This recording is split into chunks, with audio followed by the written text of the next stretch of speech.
Bonjour tout le monde, dans cette vidéo, on est parti pour un tutoriel pour savoir comment exécuter un soulevé de terre de manière correcte. Et nous allons procéder comme suit. Premièrement, quelles sont les règles de base à prendre en considération lors de la préparation du lift? 2.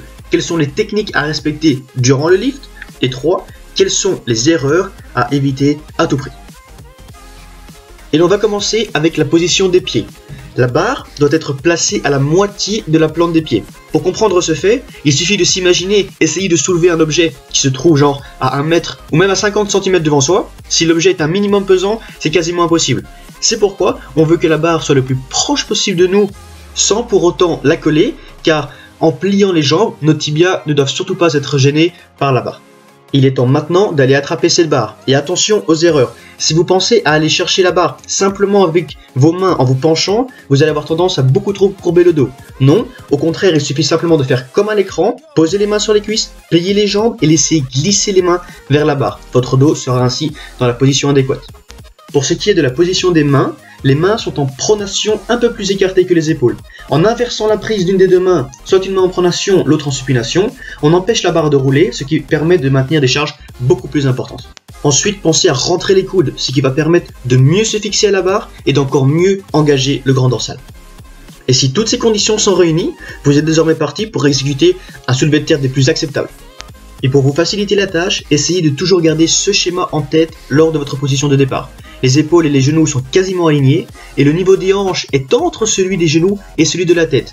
Jamais les hanches ne doivent être au niveau de la tête ou au niveau des genoux. Ensuite vient la technique pour soulever la charge. Et tout va partir du phénomène de blocage que l'on a déjà en partie abordé lors du tuto squat et celui du développé couché. Une fois la position de départ bien respectée, on gonfle la poitrine par une inspiration profonde et on bloque sa respiration. Ensuite, on contracte l'ensemble des muscles abdominaux, ce qui va rigidifier le ventre tout en augmentant la pression intra-abdominale. Puis, en cambrant le bas du dos par une contraction des muscles lombaires, on place le bas de la colonne vertébrale en extension. Et ces trois actions simultanées, que l'on appelle blocage, vont vous permettre d'être bien plus fort et en sécurité durant le lift.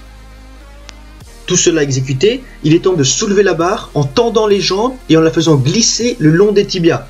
Puis quand la barre arrive au niveau des genoux, il faut redresser complètement le buste en terminant l'extension des membres inférieurs et expirer en fin d'effort. Après l'aspect technique à proprement parler, il est temps de passer aux erreurs les plus fréquentes. Et la première, c'est de voir un soulevé de terre avec rebond ou sans pause entre les répétitions. C'est pourtant clair, à travers le temps qu'on a pris pour expliquer le départ du mouvement, vous l'aurez bien compris, la partie la plus importante du mouvement, c'est quand il s'agit de soulever la charge sur les 3 à 5 premiers centimètres. Alors qu'en négligeant cette seconde de pause entre les répétitions, la barre va en fait rebondir et rendre la tâche bien plus facile et rendre cet exercice pratiquement inutile.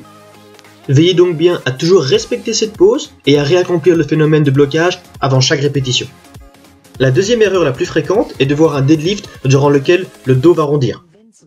Et cela peut provenir d'une mauvaise position de départ ou du fait que les jambes soient beaucoup trop tendues pendant le mouvement. Et du fait que les jambes soient beaucoup trop tendues, il n'y aura pas moyen en fait de pousser avec ses membres inférieurs, donc le dos va devoir tirer la charge à lui tout seul.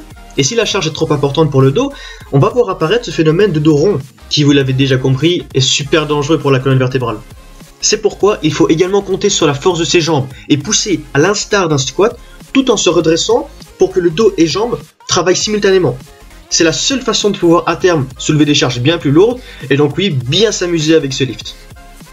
En espérant que ce tuto va vous permettre de bien progresser pour ce mouvement, n'hésitez pas à soutenir la chaîne et encore une fois, merci beaucoup pour votre soutien.